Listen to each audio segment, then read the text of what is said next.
উপস্থিত সভাপতি, প্রধান অতিথি, বিশেষ অতিথি এবং অন্যান্য গণ্যমান্য। বান্দরবানের রোয়াংছড়িতে আন্তর্জাতিক বন দিবস উদযাপনের অংশ হিসেবে দিনব্যাপী নানা কর্মসূচির আয়োজন করা হয়। বন সংরক্ষণের গুরুত্ব তুলে ধরতে বন বনানীর সংরক্ষণ খাদ্যের জন্য প্রয়োজন স্লোগানের র্যালি, আলোচনা সভা, চিত্রাঙ্কন ও কুইজ প্রতিযোগিতা অনুষ্ঠিত হয়।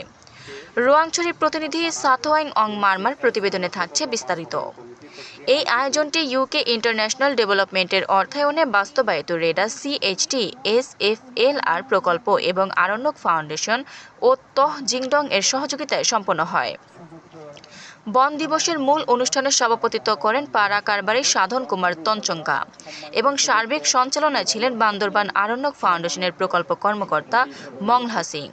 প্রধান অতিথি হিসেবে উপস্থিত ছিলেন উপজেলা নির্বাহী কর্মকর্তা মোহাম্মদ সাইফুল ইসলাম। তিনি বলেন, সুস্থভাবে থাকতে হলে পরিবেশ রক্ষা করতে হবে। বন সংরক্ষণ না হলে প্রাকৃতিক ভারসাম্য নষ্ট হবে, যা মানুষের সুস্বাস্থ্যের জন্য হুমকি।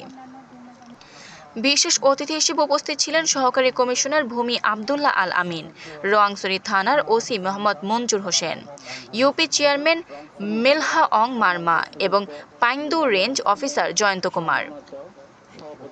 অনুষ্ঠানে স্থানীয় গণ্যমান্য ব্যক্তি, শিক্ষার্থী এবং আরণ্যক ফাউন্ডেশন ও তং জিংডং এর প্রতিনিধিরা অংশগ্রহণ করেন।